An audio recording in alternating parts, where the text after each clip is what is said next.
Giva Cordia, welcome everybody. Eimear Burke here. Welcome to another Fireside Chat, and I think this is 123, where I'm in conversation with a member of the Order of Bards, Ovates and Druids. So I'll do my customary start, which is a prayer for peace. Gamara Shiakon na Fud na Krinya. Gamara Shiakon in our Jaili, I was in our Jirha. Gunairi Lin, then our Kujgarmaka, Gangich Gwifis Jiev, Jeha Quiltaka, Spirit Quiltaka. May peace prevail on earth. May peace prevail in our homes and in our countries. May our missions be accomplished. We thank you, guardian spirits and guardian deities, for peace. As the fever of day calms towards twilight, may all that is strained in us come to ease. We pray for all who suffered violence today. May an unexpected serenity surprise them. For those who risk their lives each day for peace, may their hearts glimpse providence at the heart of history, that those who make riches from violence and war might hear in their dreams the cries of the lost, that we might see through our fear of each other a new vision to heal our fatal attraction to aggression, that those who enjoy the privilege of peace might not forget their tormented brothers and sisters, that the wolf might lie down with the lamb, that our swords be beaten unto plowshares, and no hurt or harm be done anywhere along the Holy Mountain, with thanks to John O'Donoghue. So you're all welcome, and sorry for the technical difficulties we had 2 weeks ago. So I'm glad you still came back. So hi from Ohio, Annapolis, New Zealand, the Netherlands, Portugal, West Wales, Ellesmere, warm London. Yes, I believe we're heading for a last heat wave this weekend. Beautiful. Utah, West Cornwall, lovely, and Penzance. So just lovely to see you all. And the Netherlands. Where else have we got people? Belgium, Cheshire, New Orleans, lovely. And Madrid, Elmer's End, Autumn, Appalachian, Ohio, lovely. And Finland, wonderful. So you're all very, very welcome. And the Texas, well done. So Croatia, wow, okay. Denmark, just lovely to see. Southern California, Finland again. So it's just lovely to see so many people, so from so many continents, to join us today. Limousin in France, beautiful. Sintra in Portugal, wonderful. County Cork, New York, brilliant. Am I in the broom cupboard now? There's a mystery. Have you ever seen such a well-lit broom cupboard in your life? So this is magic. So anyway, I shall say no more. So let me go take you to meet my guest this evening. We are going to East Hampshire in the UK. And let me introduce Tim Rose to you. Tim, you're so welcome. Hello, thank you. Thank you very much. I'm very honoured to be here. Brilliant. So just tell us a little bit about your landscape.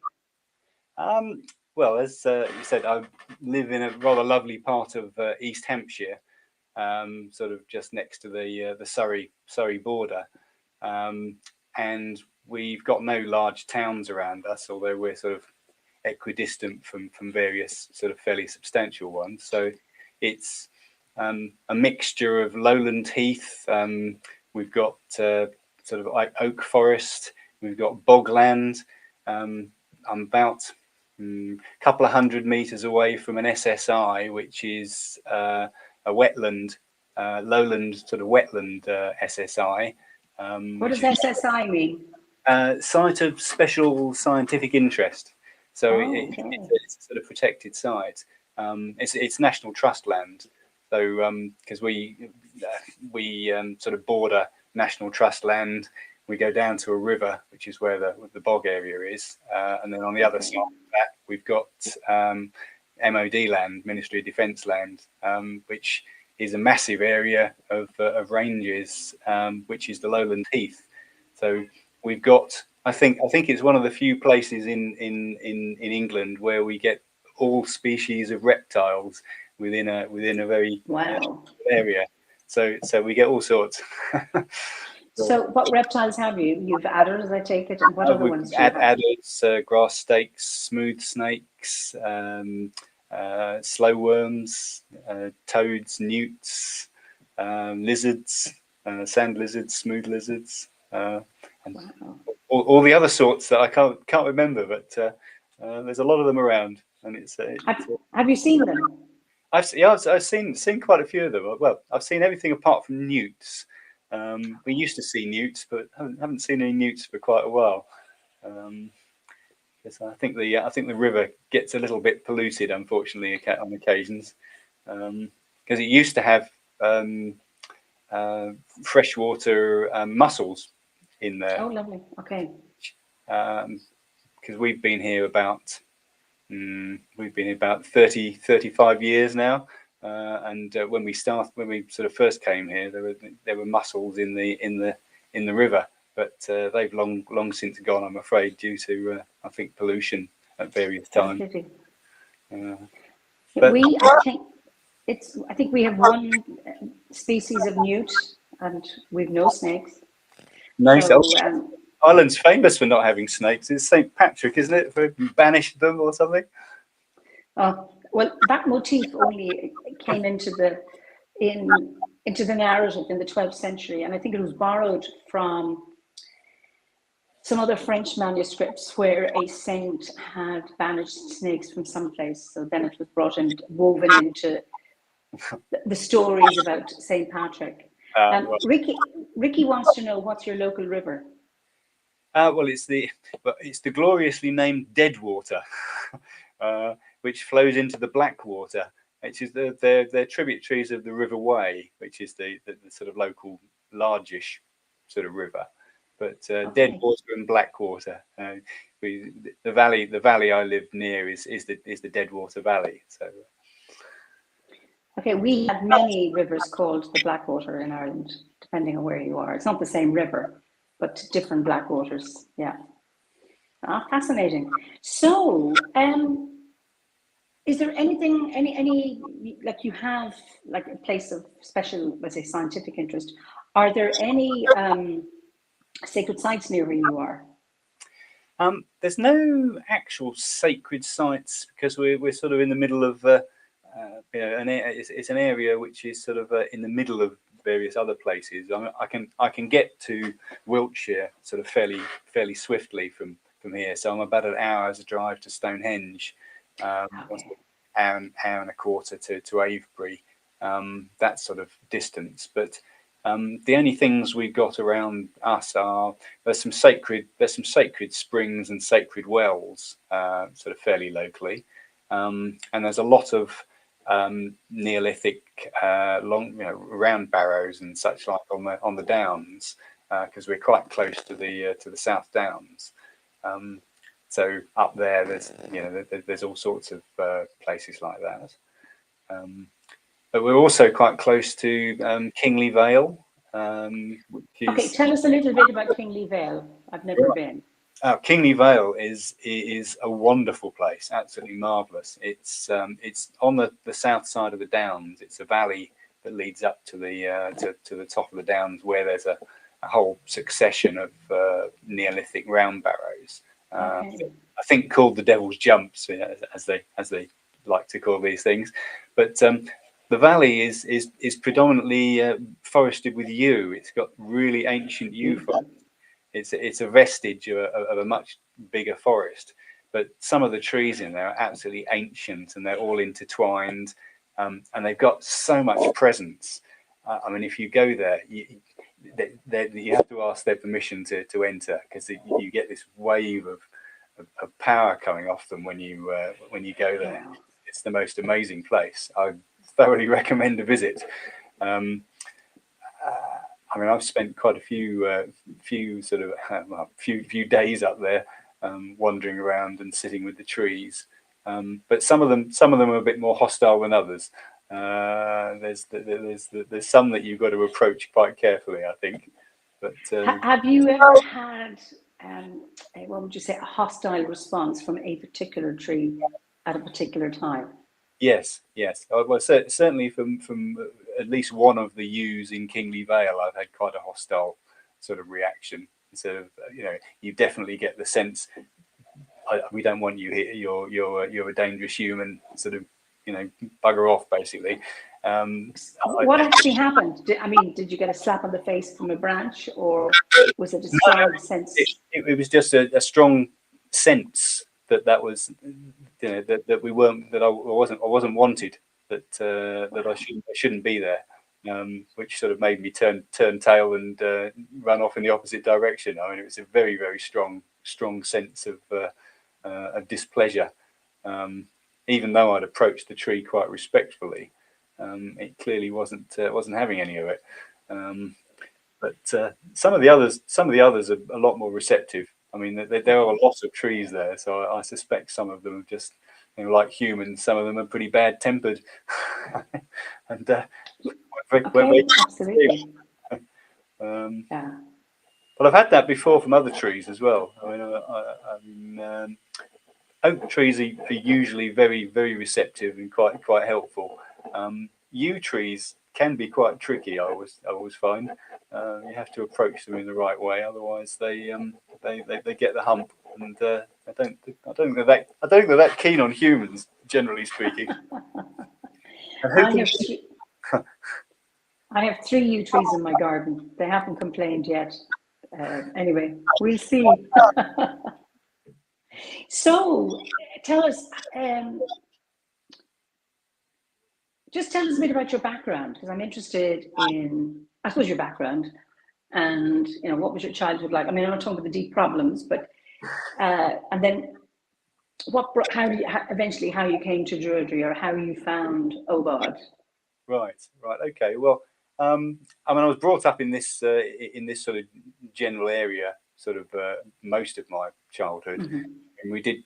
I mean, my family sort of moved around quite a lot before we got to here. So I was born in Leeds. My sister was born in Manchester. We lived in Brighton, in Lincoln, in Bristol, various places. But we ended up in Surrey, which is where I spent most of my childhood. And I think, I mean, we always had a nice garden in where I lived. I used to spend a lot of time in. One of my favourite activities was basically climbing trees and sitting up them, and just sitting Beautiful. there and just watching the world go by, and just being swayed around in the trees. I did that as one of my favourite activities. We had a particular silver birch in the back garden, which not the easiest of trees to climb, but this one was quite a nice one. And there was a branch there you could sit, and you were completely hidden from view. So it was a lovely place to sit. So I've always felt an attraction to trees, and nature generally. I don't think I particularly had any sort of spiritual leanings at that time. I think those came along a great deal later.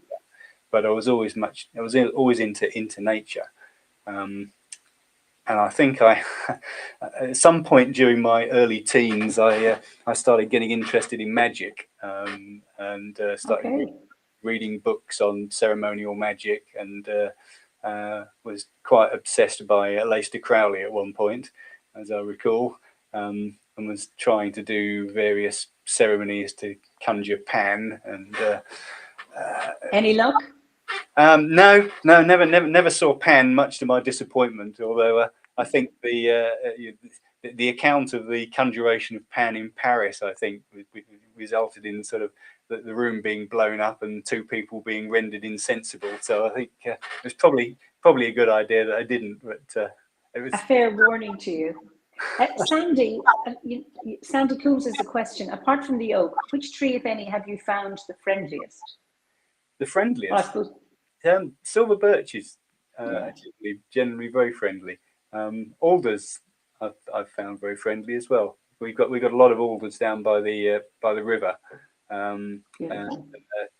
That's a very relaxing place to go and sit and just commune with the alders.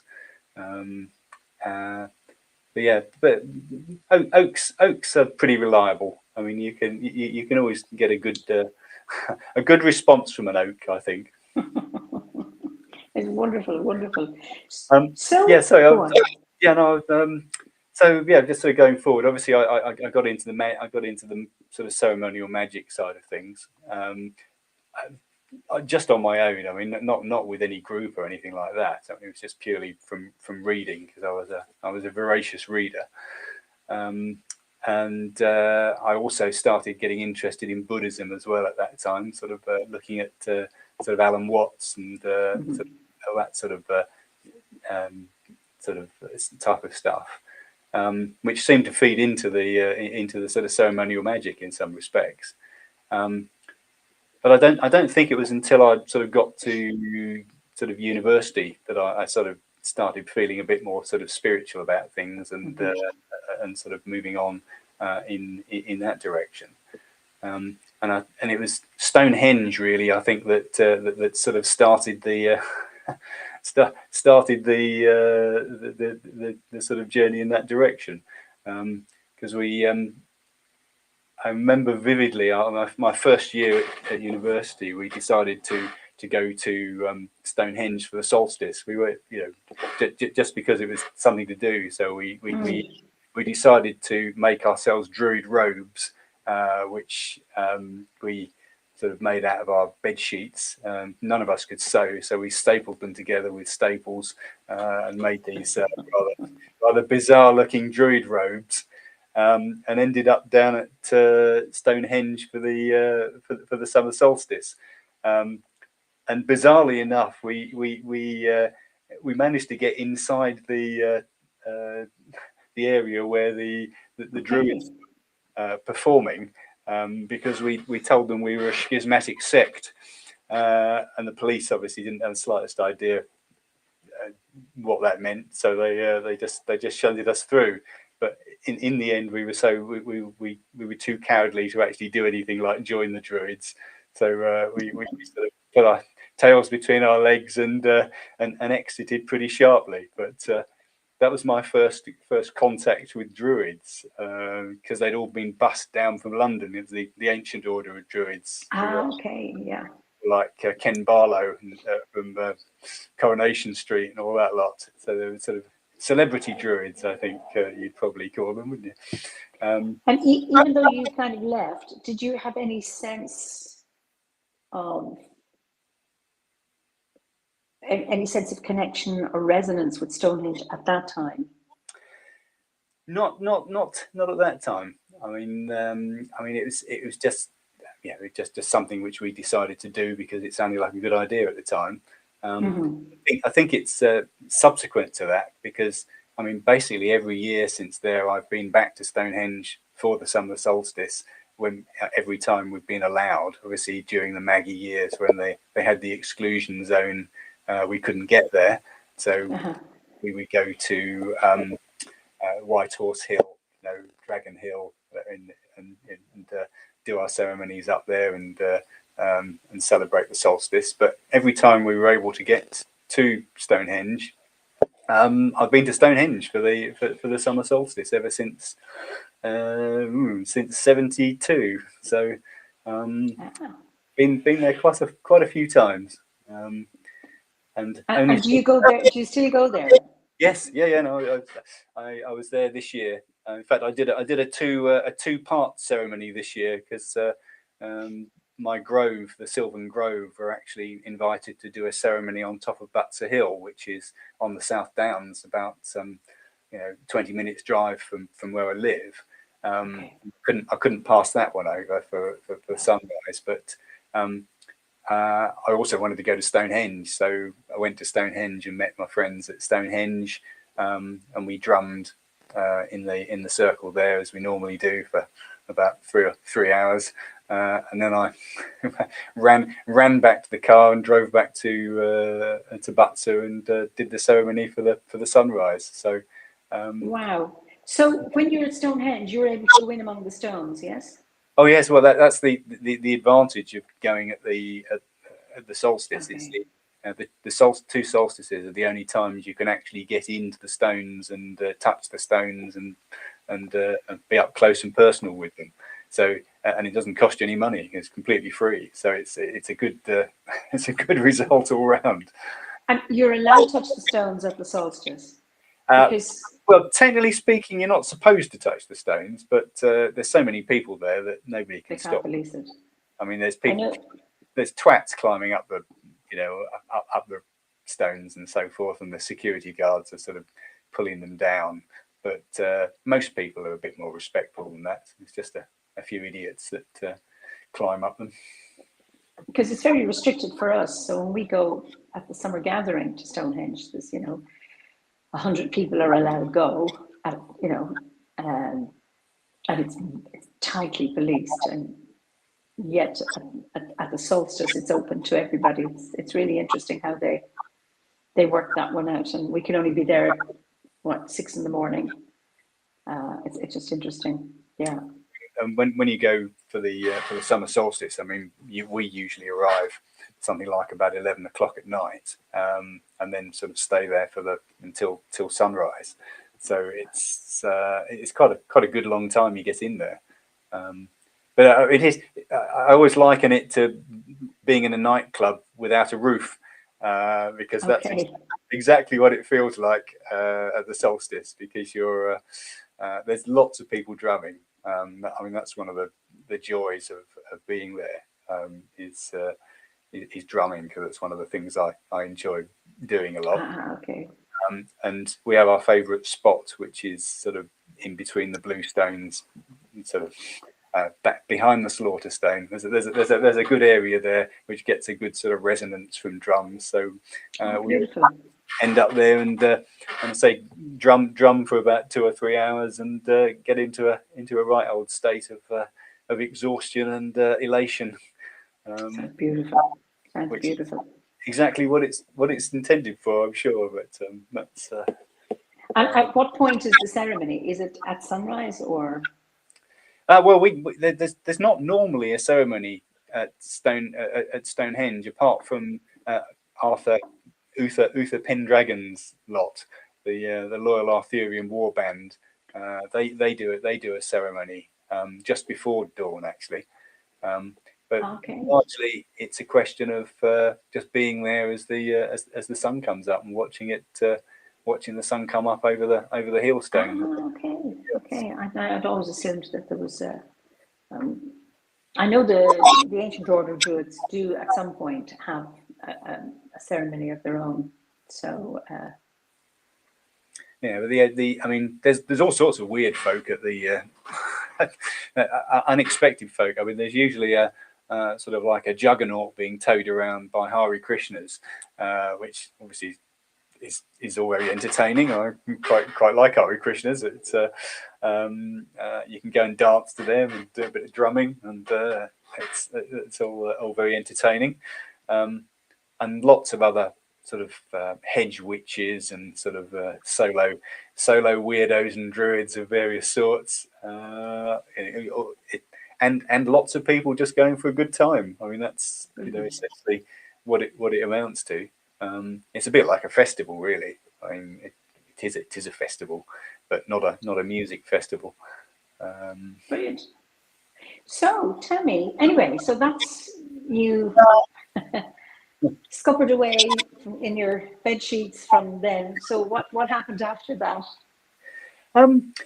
Well, we as I say, we started going back every year, obviously without the bed sheets on the next occasions, but I think we started to sort of realise that there was something quite special about Stonehenge. I mean, it was somewhere that I really felt quite at home for some reason, and I also started to get very interested in stone circles. So I visited quite a number of stone circles in various places, and kept coming back, obviously, to Stonehenge.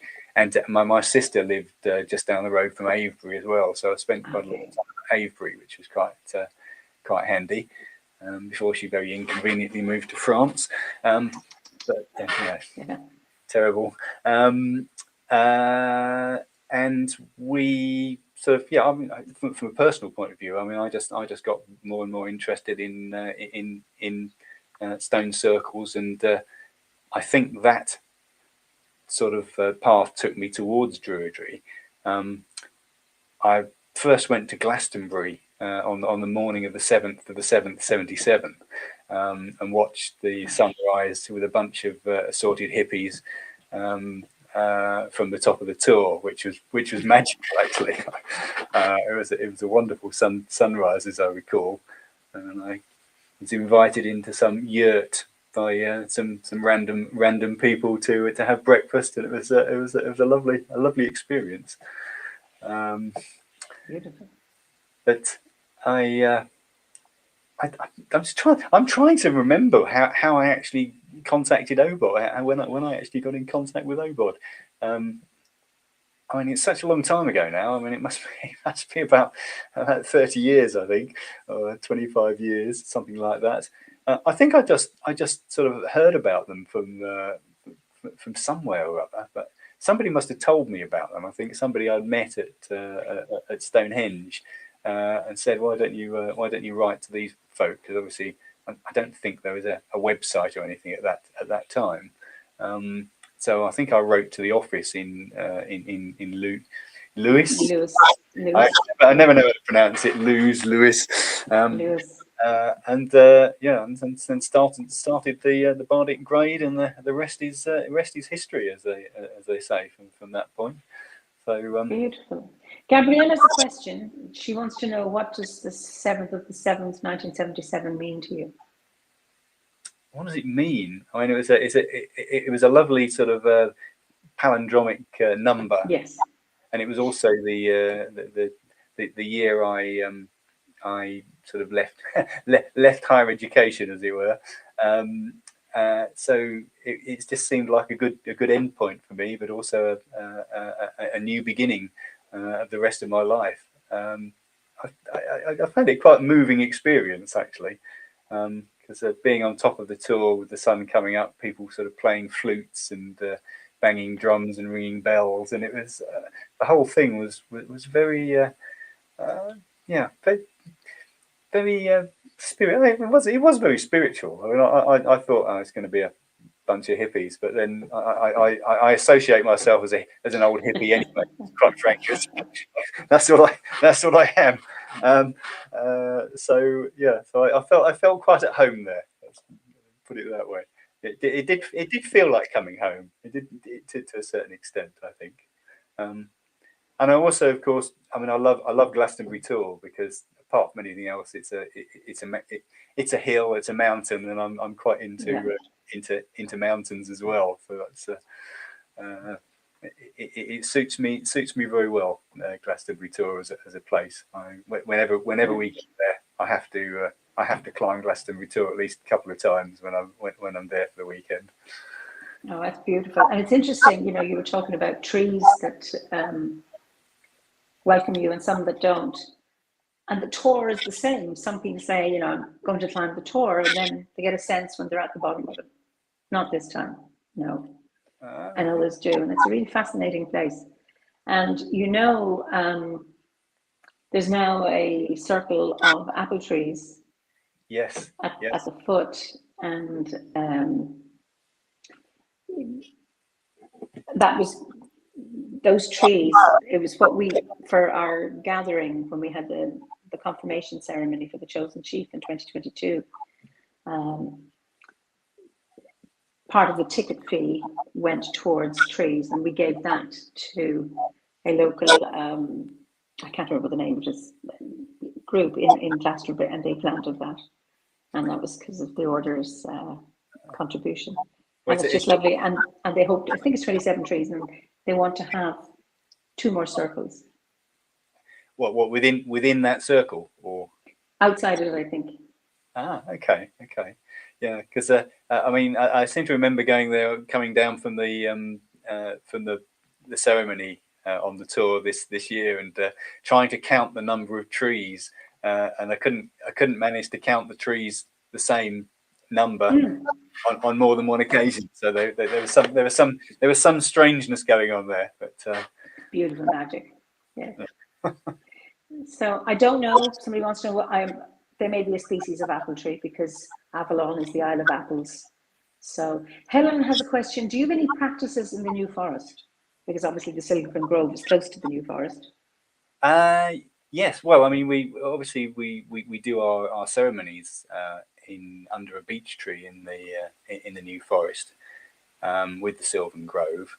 I mean, that's really the only time I go down to the New Forest because it's still about, it's an hour and a half's drive away. So, but I mean, I get down there as often as I can for the Sylvan Grove ceremonies, and it's a wonderful place. It's a very, very beautiful place.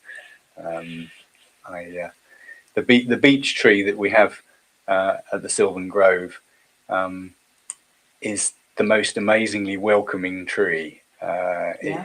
It welcoming and protective. It stretches out massive boughs over the space where we perform our ceremonies. And it's like being welcomed by an old friend when you get that. It seems to recognise us. I'm sure it does. I'm sure it does. How old is that tree? Do you know? I think it's got to be a good few hundred years old. I mean, it's a massive girth. I'd say it's probably about 500 years old. I mean, it's one of the. Do they grow that long? I think beech trees do. I think they can do. I mean, they're not as long lived as oaks, I don't think, but no. Okay, fascinating. Just to get back to Stonehenge, this is a comment here from Anne. I happened to meet Arthur Pendragon at Stonehenge once with my son Caden, long before I knew anything at all about Druidry and pagan traditions, maybe around 1997. I had no idea who he was and asked him. He was standing by the car park with his robes and Excalibur, protesting the usual exclusion from the stones. He was incredibly kind and welcoming, explained the situation and gave me a copy of his autobiography, which he signed. Such a wonderful memory. Brilliant. No, he's an interesting character. Is Uther? I've never met him, so he certainly cuts an amazing figure. Very. He definitely looks the part. He does. Yeah. Philosophical Phoenix, that's wonderful. Beaches generally seem very warm and welcoming to me too. What a great tree to have ceremonies with. I remember, was it 2017 being here or being in Italy at an Obod gathering, and as part of it we went to visit Il Re, which is the king. Was this maybe 350-year-old beech tree that was a tourist attraction, and this huge tree, and you could see there was a fault where it had been hit by lightning but still okay, but you could see like a hairline fracture in the tree. And then about 6 months later there was a storm, and that weakness was the undoing of the tree. Very sad. So there's a stump left. That was really sad, given that this was this beautiful ancient tree that people went to visit, and very incredible to see it. And you'd heard the news about the Sycamore Gap tree being chopped down. Now I only heard about it recently. What is the Sycamore Gap tree? Right. Well, the Sycamore Gap tree was a fairly ancient sycamore tree that's been growing on Hadrian's Wall. It's quite famous because it was in the Robin Hood, Prince of Thieves film, but it's featured in all sorts of things, and it's a really dramatic position for a tree, a beautiful tree, and some jerks have just come along and chainsawed the thing to the ground. I mean, for no apparent reason. I mean, it's just absolute total vandalism. And so sad. I mean, I almost cried when I saw it at how stupid people can be. I mean, it was painful. It's painful to see. But but it's elicited a lot of responses from people. You never sort of realize quite how important that tree was to a lot of people. I mean, it's made national news headlines, and the police carrying out major investigations. I mean, it's an important tree. It's obviously touched a nerve, I think, on with a lot of people. I mean, so did chopping down the holy thorn in Glastonbury that time, if you remember. I mean, that was a terrible, tragic thing. Mindless act of vandalism. Andrea says it's just up the road. That's the sycamore tree for me, and we miss it terribly. I bet you do. I mean, mindless acts of vandalism, you kind of, I mean, it's bad enough when town council say, oh, we have to cut those trees down on the street because they're dangerous. And I have a huge problem with that. And then you have this cutting down. Ange said people went from all over the world to photograph the sycamore tree at Hadrian's Wall. And Carmen says it made the news in New Zealand. Okay. Yeah, and okay. Well, someone says it was a 15-year-old boy who felled it. Is that true? Well, I think it might have been his dad or his uncle who felled it. I think it might have been a bit of a hard job for a 15-year-old to chop down. It's a big tree. Yeah, Ange says it was 300 years old. I didn't know sycamores lived that long. Okay, that's really interesting. Yeah. Sandy Kroom said she lived in the New Forest for a while, and during that time there was a hurricane that devastated the forest. It was traffic. So Andrea, who lives near the tree, said he was trained.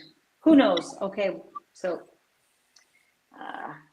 it's anyway, the police will find out hopefully. But it's just very, very sad to have that mindless, senseless act of vandalism. I mean, Ferdy says, and this is an interesting point, he says, I'm never sure anything is mindless. I'm sure there was a motivation we're just not aware of. Okay, I wonder what that was. And anyway, Lisa says idiots either way. Okay. I would agree with that. Definitely. Well, it's interesting. I wonder, is there a sense of some person's mindlessness is someone else's mindfulness? I don't know. Yeah, I think I wouldn't want to be associated with any kind of mindfulness that involved chopping down trees. Really. Yeah, when you think of there's a reason for it, so or motivation. No, I don't think for a minute you're condoning it, fairly no, but. And like Philippa says, people have their loved ones' ashes scattered there, so it's heartbreaking for many. Absolutely. Yeah. I know the national park have suggested that it may well regenerate because it's basically been sort of extremely coppiced, but because sycamore can they do. I have to coppice my sycamores. I have lots of sycamores. They're like weeds, and I just don't have any more room. So I coppice them, and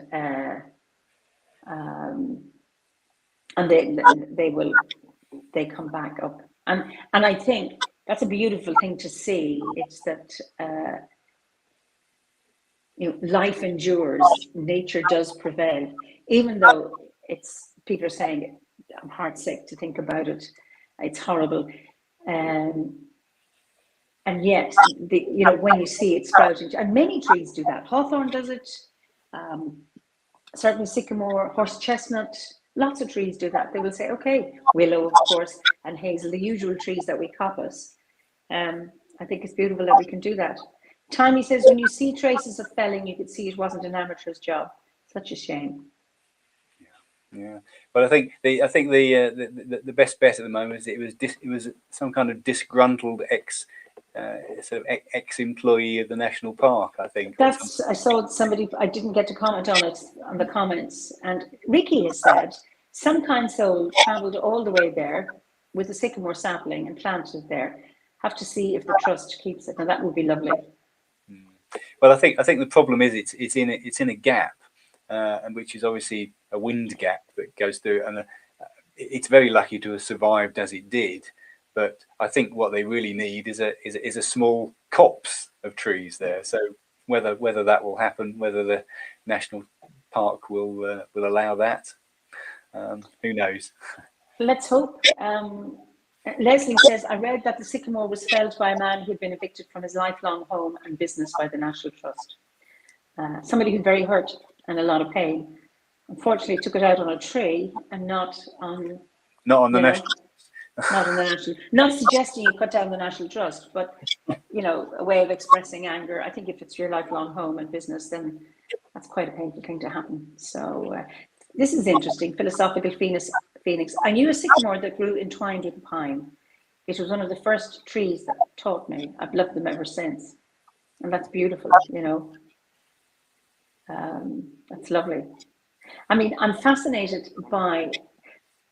So, is it a gap between two stones in the wall, or was there an actual gap between?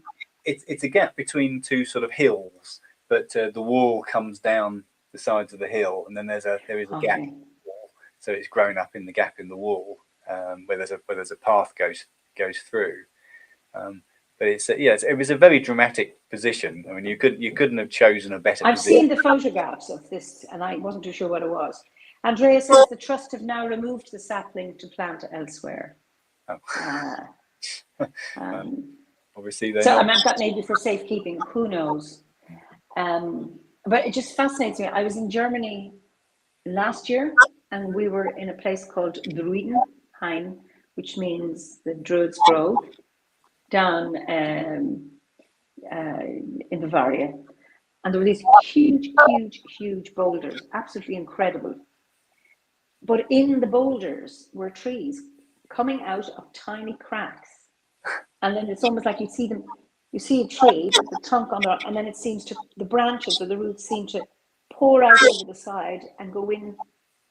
You kind of, how does this happen? And how do these trees survive by growing through rocks? I know rowan trees will do that, but these weren't rowan trees. These are big trees. And it's magical how nature can do that. Trees can do that with stone. So it's just very, very resilient things. Trees. I mean, if you give them a chance, if you don't chop them down with chainsaws.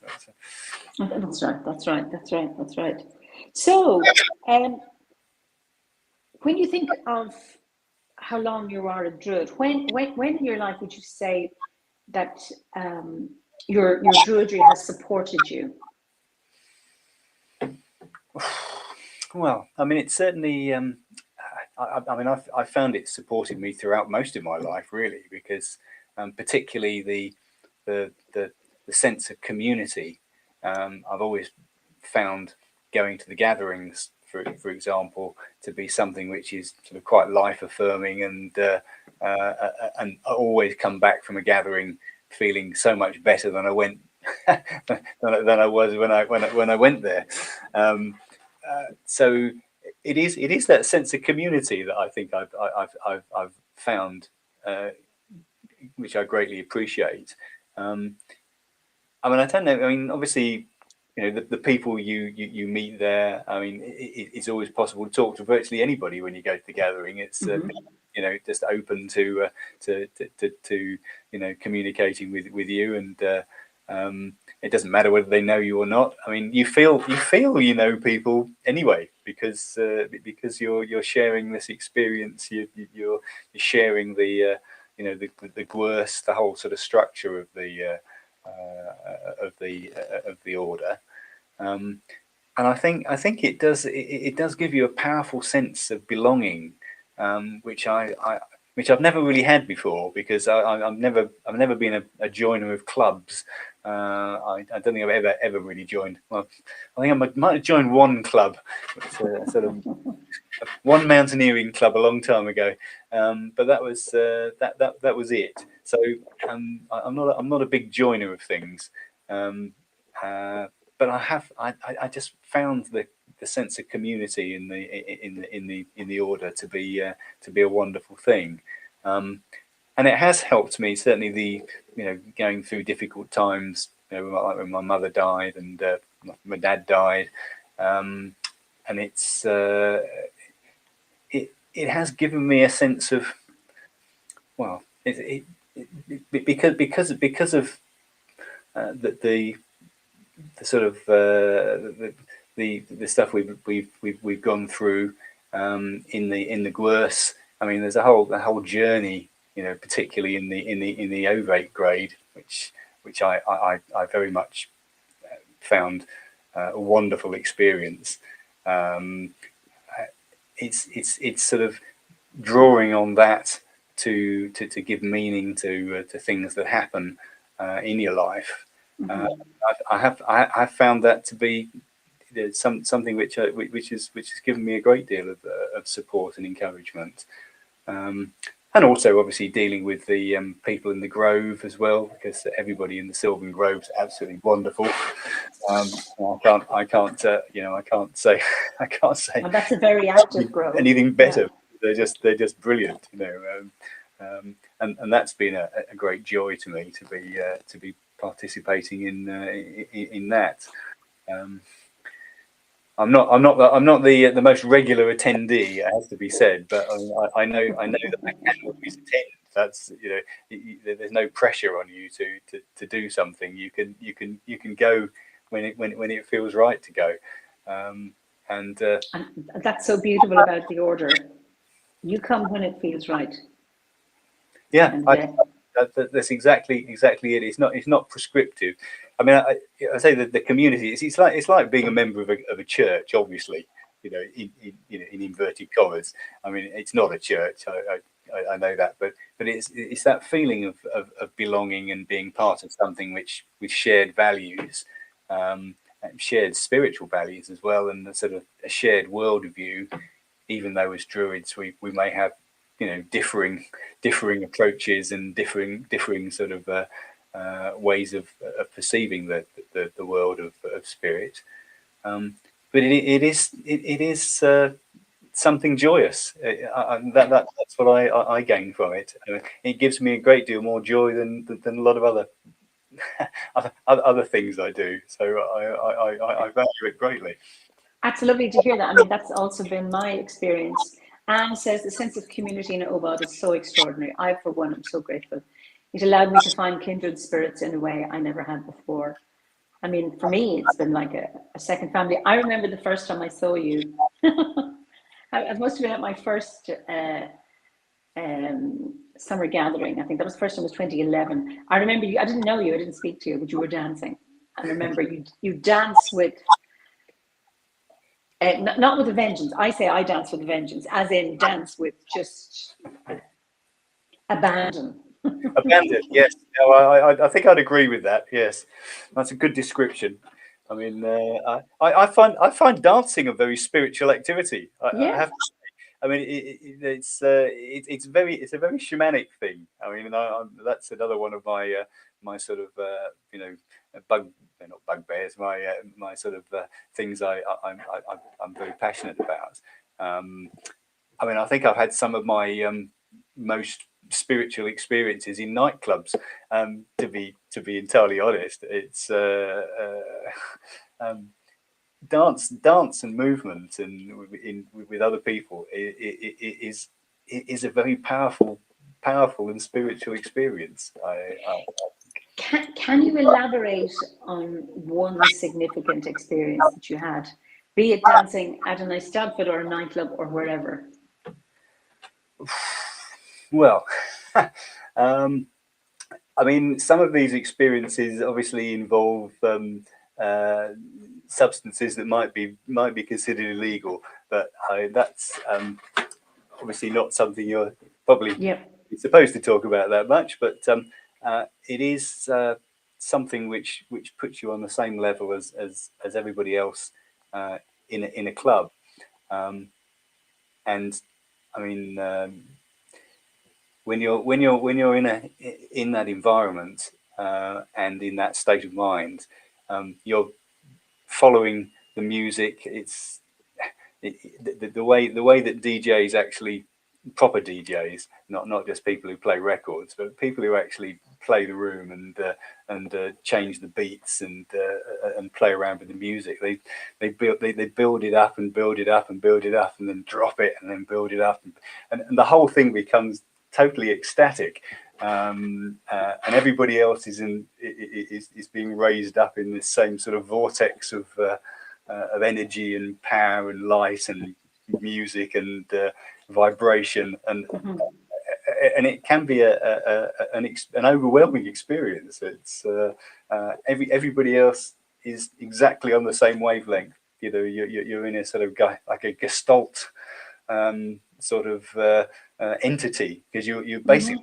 one, and you're all reacting in the same way, and it's magical. And have you? Because I don't like nightclubs. That's my idea of hell. Okay, so and I love dancing. From that experience, is there anything, say, the next day or on the way home, that you've taken away with you that you say, oh my goodness, that was profound and I will remember, or this is some teaching I've had, or something I have learned, or I will remember? Have you ever had anything like that? I'm not sure I've had anything specific like that. I mean, it's more you know, how you react to the whole experience. I mean, it's you know, you are in some respects putting yourself in a very weird environment with a load of people you don't know. You end up coming out of that experience. I mean, in some respects, I mean,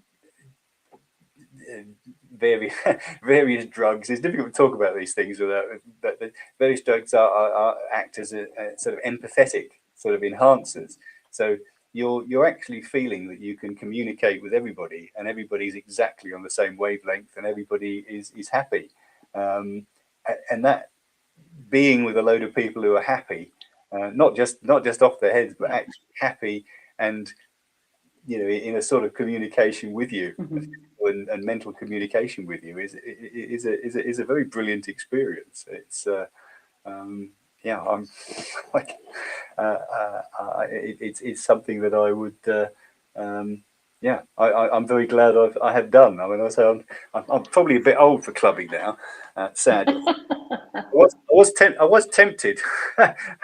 there was a I mean, I'm a big fan of drum and bass music. It's my favourite jungle drum and bass, that sort of stuff. Okay.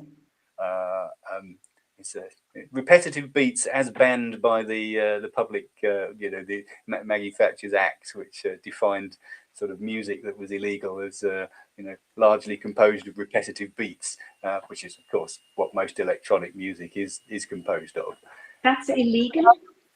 Well, it was raves, you know, because Maggie, raves, okay. Maggie banned raves, and raves were gatherings which were associated with music with repetitive beats. So the things went together in the sort of legal definition. Okay, in the legal definition. So it wasn't going to an event and you took a certain substance that made you very hot and kept you going. It blamed the repetitive beat. Oh yeah, wow. The repetitive beats were very much high up there on their list of hated things. Apart from the fact that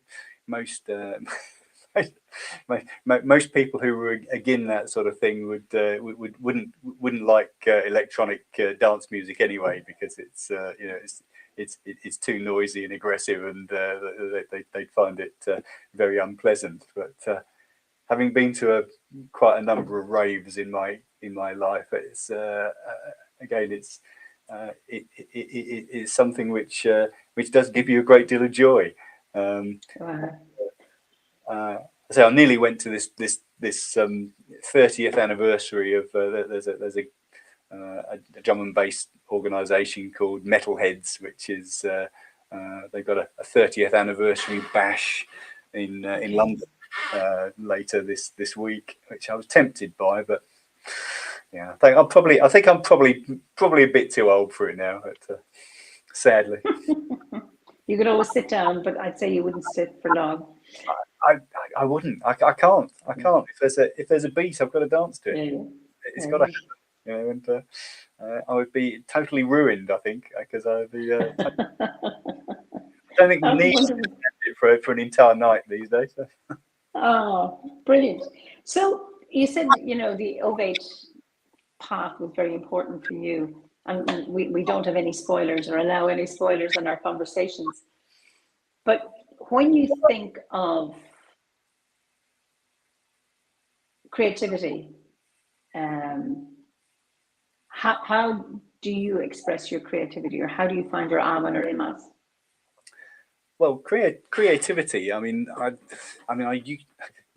what I really liked about the the bardic grade was obviously the release of creativity that gave me. Because I mean, I used to be very much into writing poetry, painting, and writing books. I mean, I wrote a number of novels, very bad ones. Published? No, they're rubbish. Rubbish. Well, they might not have been total rubbish, but they weren't publishable, I don't think. But and I wrote loads of very bad poetry. One of which, a couple of which did get published in various places, but so not so bad. Okay. Yeah, pretty bad in retrospect, I think. But yeah, going on to the Ove grade. I mean, my creativity. I mean, I always found the Ove grade to be more sort of a sort of going inwards rather than expressing something coming outwards. I mean, it was very much, the sort of navel gazing and going on interior journeys rather than sort of producing things to bring out and show the world. I mean, I've also done quite a lot of wood carving and things of that sort. I mean, I make staffs, okay, wands and things like that, which I very much enjoy doing. I mean, I'm still doing that at now, which keeps me occupied on winter evenings. So, I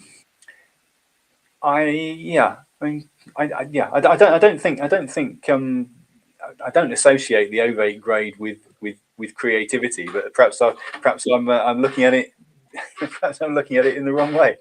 I'd say certainly the bardic grade, I felt unleashed a lot of creativity in me, because I started wood carving. I wrote loads of poetry, and I started doing some paintings and doing things of that sort. So it was all expressions of creativity that I found very enjoyable after doing the bardic grade. But yeah, certainly I feel it was more a journeying inwards to find out what was at the core during the Ove grade. It's interesting. I did very little creative work during the bardic grade. It wasn't until I finished that I started telling stories. And so what that needed, it took me 7 years, so it needed all that work, and then I became a teller, and then I took up the harp, and all of that happened during the Ovate. So there was something around that dance, going in, going out, going in, going out. I think my journey all the time was like a triple spiral. Nothing was in a straight line, because I don't do anything in straight lines. And perhaps being at that level, going deeper into creative expression in some way, may be the thing. Because I think your creativity never ends, regardless. Just because you finish the bardic grade, it manifests itself in different ways. Like you say, you'd perhaps no longer write poetry. I'm impressed that you did for all that time at the bardic grade. I couldn't. It was like, I can't. I'm not able. The idea of writing a poem would be just so threatening. And then when I finished my bardic review, and I started telling stories. I could always tell jokes, and I would tell jokes well, but I never valued those. It's like, that's only a joke. By the time he says, finally someone else isn't going in straight lines, absolutely not. It's very boring. You go in a straight line. Try triple spirals. Sometimes it's not good to be going around in circles, but you find if you do the triple spirals, you're in and out, in and out, in and out. And Maria says, just restarted the bardic grade. Third time's the charm. Do you know what, Maria? You do that for as long as you want. There is no rush. It's not about getting to the end of it as fast as you can. It's about that wonderful journey. It cannot be rushed. Philosophically says, yes, unleashed is the exact word. The freedom of full body is so healing and joyful in general, and the release of creativity for its own sake is a huge gift in itself. And I think that is really, really important, to be able to play with your creativity without the need to say, oh, I need to get published. And if I don't get published, it is of no value. But it's the process itself. Yes. Yeah. To be able to sit beside a river or under a tree and allow that inspiration to come and write whatever kind of rubbish, whatever deep words, whatever magical words, whatever it is, that and the pleasure, like you get the pleasure in dancing. There's no outcome in dancing. No, none whatsoever, apart from sore knees. And that's not the desired outcome. But you know, you dance or you sing for its sake, and it's the same around allowing creativity to emerge for its own sake. And there is no pressure to create, you know, the magnum opus. This is just about, like, that's the gift, to be able to enjoy that. So it's and that's what I think the order and the teachings allows. And Maria says, thank you. I think I wasn't quite ready before. It's always when you're ready. Never force it. And so many people have done their bardic grade or their obit many times and say, no, I have to go back, because, and then it's another journey. It's a different journey. You're revisiting and you're getting something else out of it. And you do it well many times you want it. It doesn't matter. It's your own personal journey. And I think that is just so magical. And then people have come to the end of the Druid grade and they say, I'm now going back to the bardic grade. I just need to know what this is all about. And then they discover some new things. So Ricky says, dancing, singing, art, that it used to be human activities. Now they're competitions and hierarchies. Absolutely, Ricky. I find the competitive stuff, it always puts me off. Gabriella says, the bardic grade is great at sparking what brings you joy as a human and makes you happy. Absolutely. And Talif says, at the end of my bardic grade journey, but my health keeps blocking me. COVID and intestinal issues, it's annoying. So sorry to hear that. But you know what? Stay there. Just be. Maybe go back into your bardic path. Just see. And allow yourself to be until something sets you free to go a bit further. And sometimes when things like that happen, it's like they're there for a reason. Maybe this is the time to stay for a while and enjoy it, you know. So I know people who say, I'm a bard, I have no wish to go any further. That's not my calling.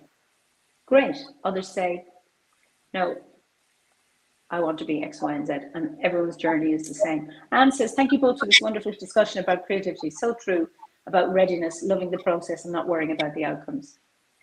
Ferdia, this is really sound. We should rejoice in being adequate or even bad at things, but enjoying the doing nonetheless. I have friends who are not great singers, but they know the lyrics of every song and they can sing with a passion. They can put, you know, emphasis in the right place. It won't be the right note, but they can just do wonderful performances, and you know they just love singing, and it's really great to listen to them because they have that passion. And it's just brilliant to be able to do it and doing it because they enjoy it. And Leslie says, each time I've done the bardic grade, it feels completely new, a different perspective. Absolutely. Yeah. So Philosophica said, she's on her third go of the bardic grade. Brilliant. You know, so it's, and Gunther says, I think that's the challenge, to be creative in arts without competition. Yeah. And then Ricky says, with the exception of me singing, I can make ears bleed. Okay, Becky, I have to hear that first. Fergie says, I can carry a tune, but sometimes people ask me to put it down again. That's lovely. And then Philosophica says, in Japan, that's the whole point of karaoke. You know, I've only done karaoke once in my life. I loved it, and I've never had another opportunity. But I'd love to do it again. I really, really, I had such a ball. Obviously, I didn't live in the past. When karaoke was in every bar in the country, I wasn't there to experience it. The first time I ever encountered karaoke was in very bizarre circumstances. I was on a trip to Tibet, and we were climbing a mountain out there, and we were coming back, and we sort of entered this one yak town in the middle of Tingri or something. One yak town. One yak town.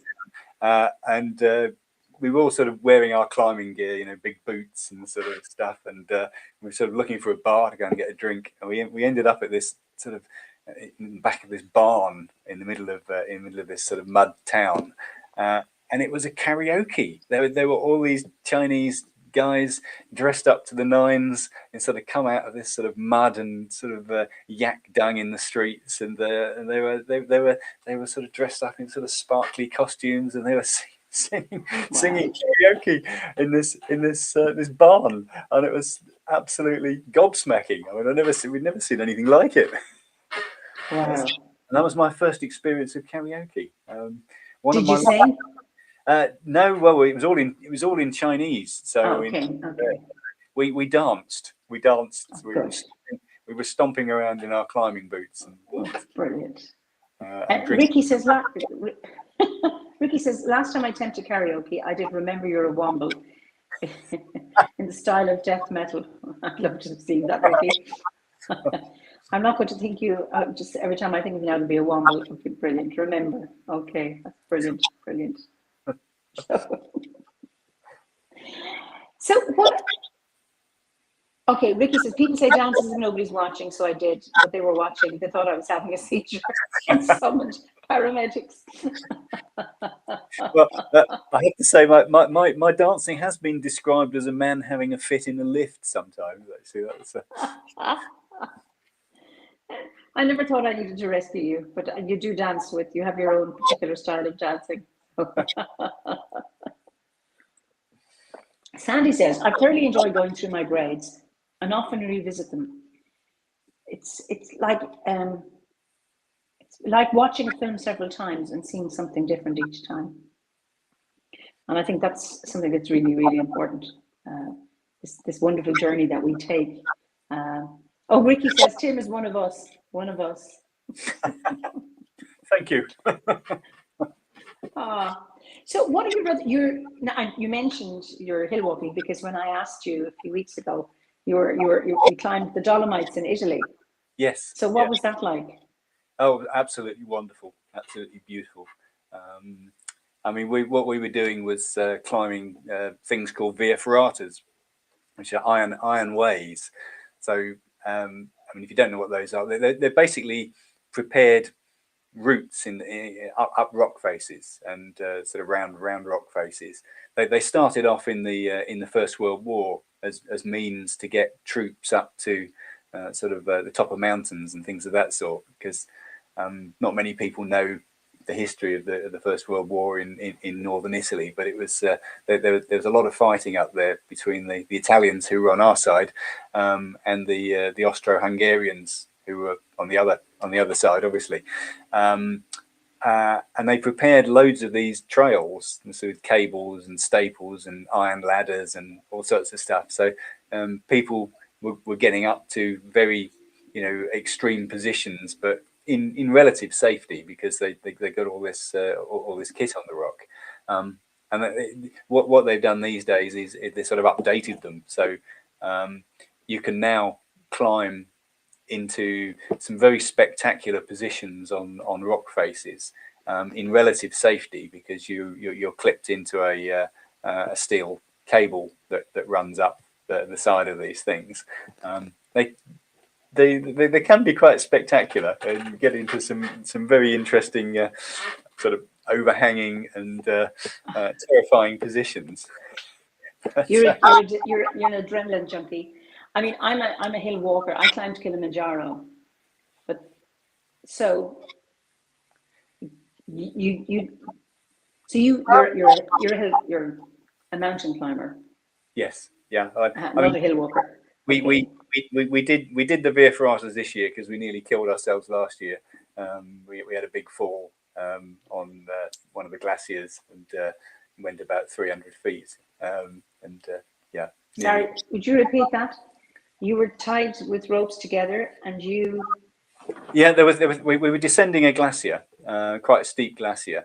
It's one of the problems about global warming and the glaciers receding, is that things that used to be quite easy are now getting harder because the ice is steeper and it's more solid. There's not so much snow on top of it, So you're now having to climb down things which, put the grades of the climbs up quite substantially. And we were three of us roped together, and we were climbing down roped together. My friend fell off, bashed into me, knocked me off, and then I bashed into my friend and knocked him off. And then we were all sliding down the end of this glacier towards a pretty gnarly sort of cliff. And fortunately, my friend Mark managed to get his ice axe in and stop us sort of just before we went over the edge of this humongous cliff. So we frightened ourselves a bit last year, which is why we thought we'd do the Via Ferratas this year, because it was a bit. And you think you're too old to go to that rave thing? 30 years. It's interesting for everyone sees risk. Oh, that terrifies me. So I'm a hill walker. Hill walking is lovely. I mean, it's a great way to. I mean, I find the whole thing about mountains very spiritual, because you are, symbolically, you're ascending to to a higher plane. It's also a very it's a very mindful activity, because you can't sort of think about other things, generally speaking, when you're climbing or you're hill walking or doing Via Ferratas, because if you stop concentrating, then all things start going wrong, like they did last year when I wasn't concentrating properly. So I do find it I find it links in with Druidry quite well, actually. Ascending and mountains and putting the effort in and the concentration to do it, and and being at one with. One with nature, essentially, with the mountain, with every step. And I know one piece of advice I was given, when before I climbed Kilimanjaro, was to leave all your crap at the bottom. And I did. I consciously left it there, and as you can pick it up on the way home. And it was like, bring no other issues, that you engage with the mountain, engaging with the spirit of the mountain, put one foot in front of the other, and so on. So, I mean, there was no risk of falling down glaciers, but one big thing would be altitude sickness. And that was one thing I was really careful about, taking care of myself so that I wouldn't get it, so that I could get to the top. Did you enjoy going up Killy? I did, but I do remember the last bit, which is when you start after midnight, going from Kibo Camp up. And I just followed one step. My guide was in front of me. Wherever he put his foot, I put mine. And what I didn't realize was that I was going in and out of my body. I kept reciting this, actually that prayer, that peace prayer that I did at the beginning. I kept reciting that with each step. May peace prevail on earth, etc. And then I thought, oh, I was asleep. I've just woken up and I've walked all this way, but I was going in and out of my body. And I watched, I could see other people, the altitude was getting to them. They were getting ataxic, they were staggering around or getting sick. And my guide says, if you can get to this height, I'll make sure you get the rest of the way. And I just kept focusing. Yes, Gabriella, I communicated with the spirit of the mountain before hiking. I succeeded because she was with me. There was never a question for me. I think, oh, you conquered Kilimanjaro. I says, no, I didn't. I was there with the grace of the spirit of the mountain. You never conquer. No. It's impossible. You're there on sufferance, aren't you? Absolutely. And I had friends who had been attempted to climb 2 weeks before I did, 2 weeks after I did, and they didn't make it to Uhuru Peak. You can go as far as Gilman Point and you can get a cert. And then you can see Uhuru Peak over there. It's 200 meters higher, and it looks like it'll take me half an hour. It took me 2.5 hours. But I'd have gone on my hands and knees. I would have crawled. I was never stopping. Then I got quite high and elated. So I could stay half an hour up there, and then they said, okay, you're getting too high. I was buzzing. And then to take me down to eliminate the elation, I didn't get sick. I didn't get a headache. I just went, woo, better than any rave. And it was substance free, but I tell you, I was high. And I was high for a month afterwards. You know, I was just glowing. So it was an amazing experience. But I remember at one point saying, I'm not going to do this again. I said the same thing when I was in labour with my daughter. I said, I'm not doing this again. Oh, philosophical, there's nothing but respect for you both. I got altitude sickness just trying to climb 14 years in the Rockies. It really was like an out-of-body experience. And the funny thing about altitude sickness, you can be climbing, you could been a mountain climber for 20 years and never had anything. And you can be as fit and you've done the same thing you've always done, and it hits you, and there's nothing you can do about it other than descend. It's not a sign of weakness or anything else. It can hit you, and if it hits you, you just go down. And I think it's really disappointing. You know, because you put so much effort into getting up to that point, and you put so much of your your existence into it, your soul into it, effectively. But if it's not the right time for you to go up, it's not the right time. And then sometimes you make decisions, well, particularly with mountain climbing, you know, this is too dangerous now.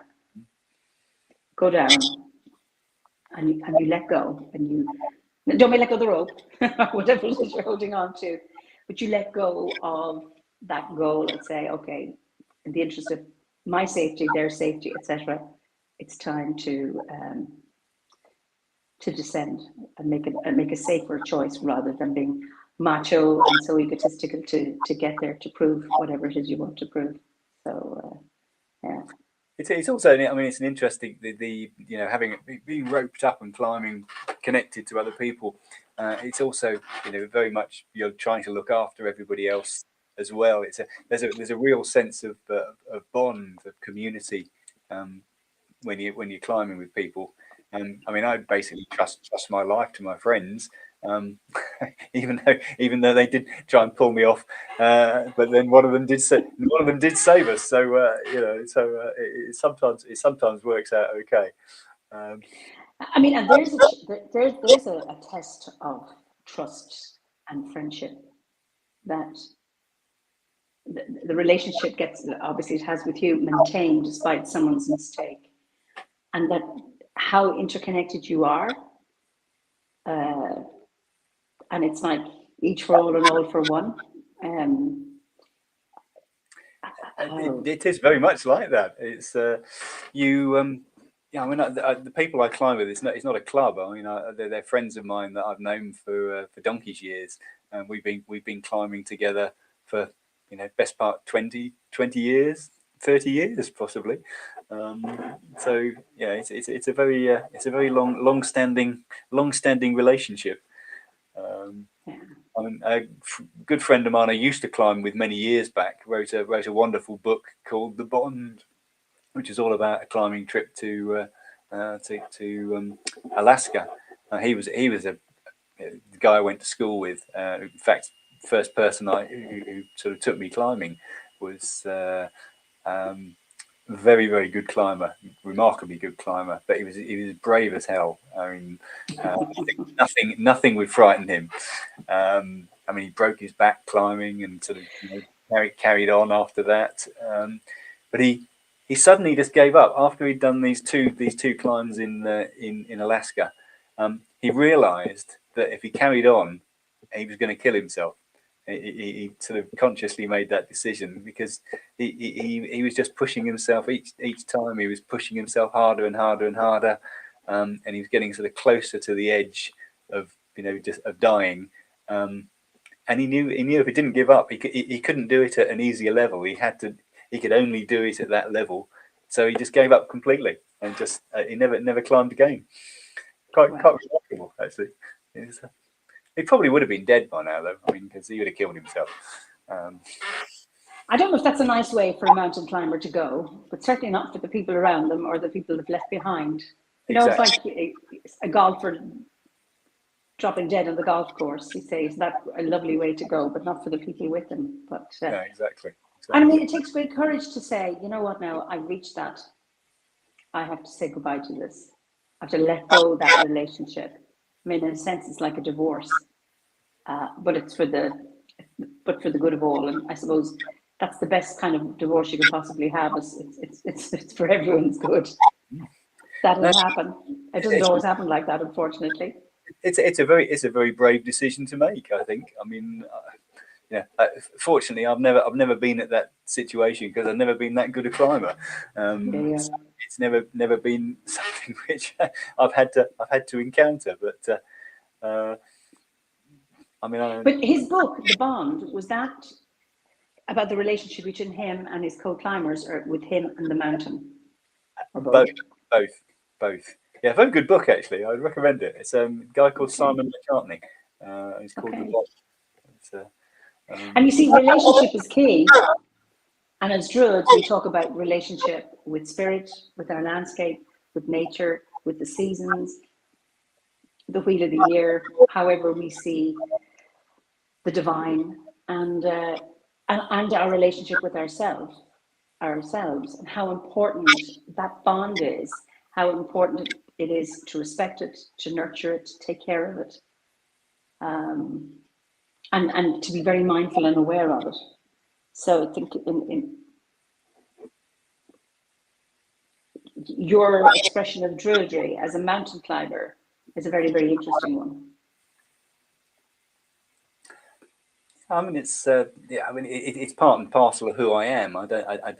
It's difficult to sort of dissociate these things. Yeah. Because I've always sort of thought of myself, you know, in some sort of decades as being, you know, I defined myself as being a mountaineer.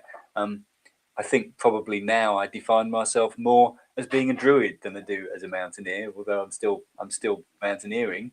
But I think you're, you know, how you picture yourself and how you define yourself obviously changes as time goes on. But I'm still, the mountaineer's still there. It hasn't, and the raver's still there. The sort of the sort of experience of shamanic sort of things is still there, and the druid's there. So it all comes together, which is it's beautifully integrated. Then yeah, yes, yeah. Brilliant. Yeah, I've never thought of them as separate. I mean, I see sort of interrelationships in all these things that I do. I mean, even in my work, I mean, I to a certain extent, it's sort of slightly, I can sort of bring druidic elements into that as well. So, what is your work? I'm a lawyer. I'm a solicitor. So. Go away! I had no idea. Just never even. And you're still practicing? Sadly, yes. It's very difficult to get out of it. I mean, I own my own practice, so it's you know, finishing is not an easy thing because I employ about 10 people, and you know, can't walk into the sunset because it's yeah, it's not quite as easy as that. So how do you weave? You're not the first lawyer I've had on here as a guest, but how do you weave your druidry into your practice as a solicitor? Well, I mean, most of what I do is property law. So I deal with land, you know, buying houses for people and things of that sort. So, I mean, it's really a question of dealing with people fairly, and you know, trying to, you know, help them in their situation, because most people find house buying extremely stressful. I know. I don't find it stressful, because obviously I've done so much of it. But I find it. I can sort of relate to people when I'm doing it, and I can try and make it as easy as possible for them, and sort of talk them through it all. And you know, I find it quite a rewarding thing to actually help people in those circumstances, which I think is you know. Is a certain amount of druidic sort of work involved in that, in trying to build up that sort of relationship, and you know, trying to do good and to help people in times of when they need assistance. Being of service, yeah. Of service, yes, yeah, exactly. I mean, I think, you know, druids, the original druids, were obviously lawmakers and that's right, givers as well. So I think there's a certain sort of correlation there, I think, between druidry and the law, in some respects. Not that I want to push that particularly. Well, Pat Booker agrees with you. Now, she comes from a barrister's. She was a barrister, or trained as a barrister. Law and judiciary go naturally together. Issues of justice and of peacemaking, restoring relationship, depending on the type of law, are common to both. Yeah.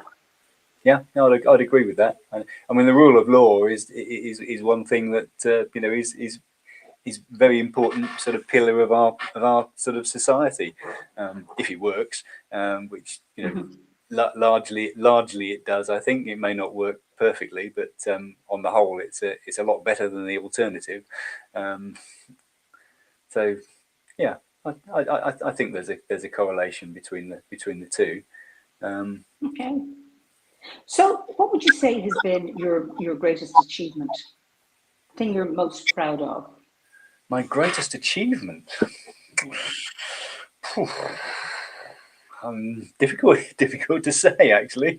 You're going to have to choose one. Choose one. I'm going to say making a success of my marriage. Oh, well done, well done. Because been married for 36 years. Well done. To someone I first met when she was 17. So we've been together a long time. We've had our ups and downs, as obviously you do, but I think I consider that to be my greatest achievement, is actually sort of holding that together and hopefully carrying on in the future. It's so lovely to be able to say that. Absolutely. Yeah. That's wonderful. Liz asked a question to go back into do you look into restorative justice at all in your work? I don't know if it applies with your land and house selling, but maybe it does.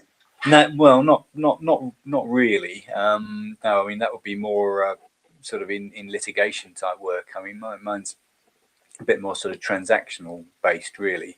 But I mean, obviously, you still have to deal with the odd dispute about people's property, boundaries. People have been doing things in the wrong place or nick somebody's land. Then obviously we would, which happens quite a lot actually. You'd be surprised.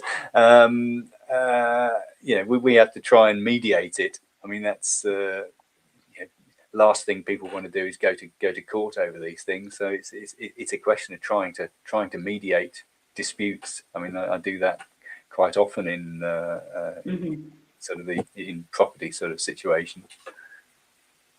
Okay.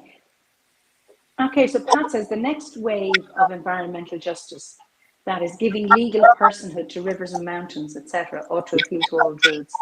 It's the way forward. So it'd be interesting to see how this develops. Legal personhood, yes. Well, I can see that if a river had its own legal identity, then I mean, I guess there would have to be someone looking after its interests, like a sort of attorney or someone, like that. But I'm not quite sure. I mean, obviously that would depend on who was looking after the interests of it, which I'm not sure whether it needs to have a legal identity for someone to look after its interests or not. I mean, I'm not quite sure how that would. I know in New Zealand, I think it's the Tanganui River, they've given that legal, a person-ish legal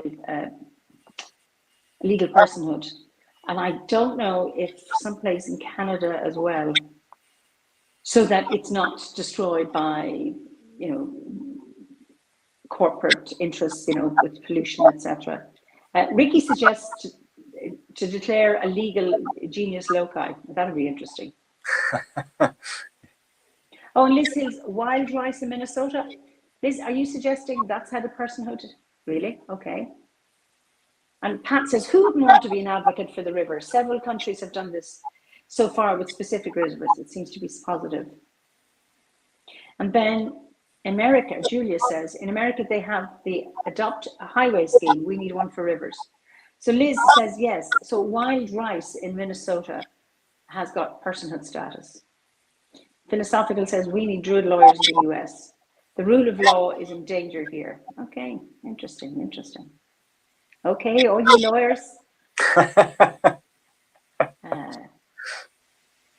Yes, so that's really, really interesting.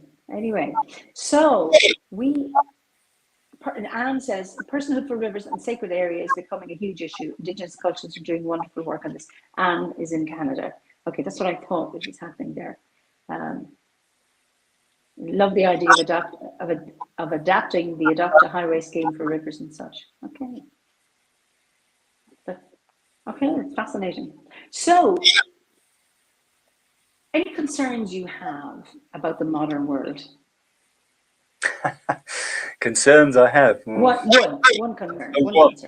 One concern. Yeah. Over reliance on technology, AI. Just like we are here. Yep.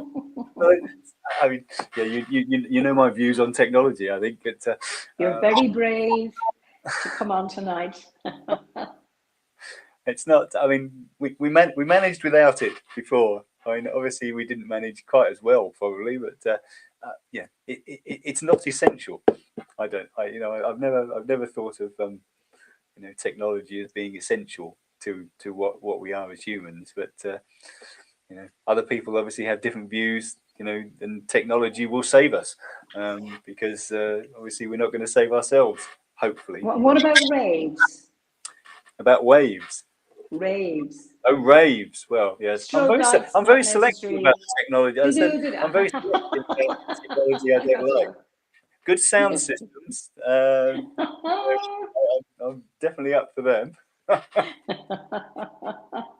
Well, it's interesting. This technology that we're using has been like a lifeline for so many people that for them it's really, really important. And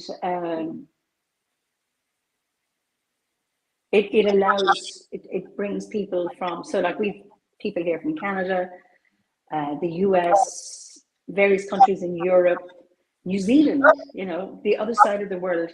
There's somebody listening in this evening. And I mean, this technology allows this. I think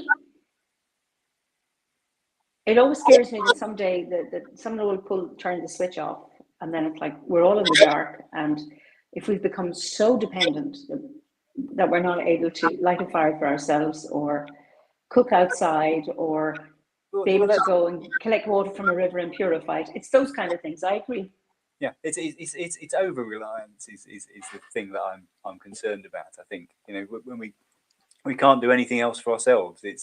We're totally reliant on technology to do it. I mean, like people, going to concerts or something and just looking at it through their phone for the entire sort of thing. I mean, people who can't bear to be separated from their mobile phone for more than about 30 seconds. I mean, I agree. I don't think it's not healthy. It's not healthy. I don't think. Well, Carmen says, I feel very isolated where I am, and it's lovely to be able to listen and join into the chats. And I take that on board. That's what I'm aware of. Many people, this is really, really important. Karen says, great when it works, but we must not forget our practical knowledge and intuition. Couldn't agree with you more, Karen. Absolutely, it is really, really important. And Julia says, when the power goes off, my kids all come out of their rooms and stand around wondering what to do. I remember being in school when we had to do maths or something by hand, when we all had calculators. And it was like, well, why can't we use the calculator? Because, you can do, I mean, I was stupid at maths, but, you press this button and you can work out something. And I says, no, you need to be able to do it. And I had no appreciation of that at the time. Now I realize it's really, really important to be able to go back to the basics. It's great to have technology when it works, but when you don't have it, that you can still do it, you're not lost. That's what's really, really important. Yes, yeah, so, no, I absolutely agree with that. So what gives you hope? Well, I think what gives me hope is that there are groups of people, like people in OBOD, who are trying to do the right thing, essentially, who are trying to make the world a better place, and to a great extent succeeding in their own communities. And I think, you know, there's going to be a sort of concatenation of people sort of growing together. I think it is something that is actually sort of expanding. I mean, that gives me a certain degree. I mean, I'm not 100% hopeful, I have to say. I mean, I think we're balancing on the edge at the moment. I mean, I think it could go either way. It could go complete disaster, which is, you know, certainly a possibility, which we're staring in the face, or it could enough people could get together and actually stop it from going to disaster. But I mean, I think, you know, I mean, I'm not 100% optimistic, I have to say, but I hope that we're going in the right direction, and that enough people will get together to sort of enable us to effectively save the planet and you know, save humankind, really, because that's what it amounts to. If we bugger the planet up, we kill ourselves largely. It's gonna happen if it goes down that route. I could be wrong, but I don't have a sense that the whole planet will be damaged. But I think there'll be a lot. So a certain cohort of people will survive, and the rest of us may go. And I think that's always what has happened. You know, when there was an ice age. Yeah. You know, it came down so far, but there were pockets of people that managed to survive, and I think that will happen again. The vast majority of people would be wiped out. That's, you know, which is not necessarily a thing we want to be sort of towards. I mean, it's one of the things that worries me about reincarnation, to be honest. I say, you know, it's all very well being reincarnated, but if you come back at a time in the future when most of the population's been wiped out, it's not going to be terribly. No, certainly not. Funny, Philosophical says, hope is so fragile, but paradoxically, thankfully, it's almost impossible to kill. Yeah. And that actually, well, for me, that's a very hopeful statement. You know, that I mean, it's the last thing that came out of Pandora's box.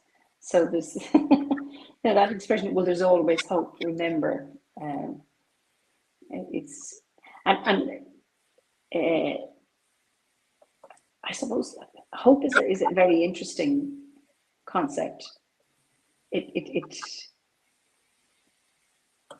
can allow you to accept things. It can allow you to change things. It can allow you to stay calm. You know, it serves many purposes, I think. Hope. So we're coming to the end of our time. It's been just wonderful chatting to you. And my last question is usually, what is your favorite season of the year, and what is your favorite ceremony? You know, along the wheel of the year. Okay. Well, my favourite season, I think, is winter. I love winter. I like snow. I like ice. I like sunny, bright, cold days. Are my absolute favourite sort of time. I don't like it too hot. I'm not. Okay.